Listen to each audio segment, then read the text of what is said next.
Kamu ibu, kamu ayah, kamu sepatutnya selamatkan anak kamu.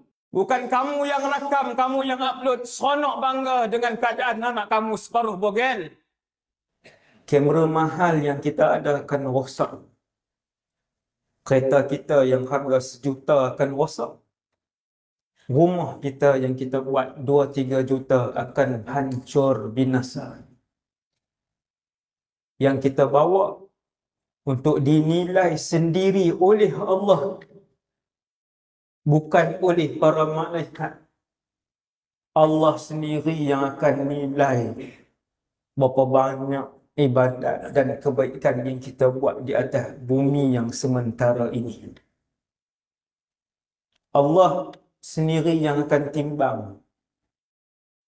Laisa bainaka wa bainallahi turjuman. Nabi kata, tidak ada perantara, tak ada peguam ketika nama saya dan tuan-tuan dipanggil di padang mahsyar.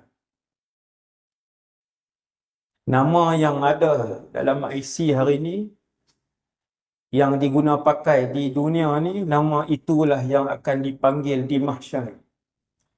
Sebab tu bila nama tu dipanggil, kita tahu nama ayah aku sedang dipanggil.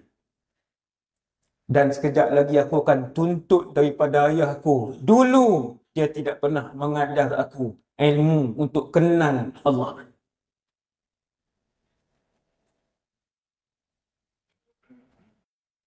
Kita di padang mahsyar tak ada orang bercita-cita, sekejap lagi aku nak selamatkan dia ni.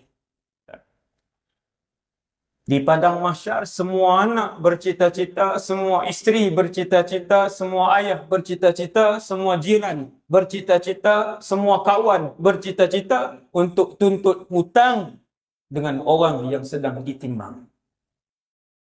Bukan hutang duit, hutang pahala.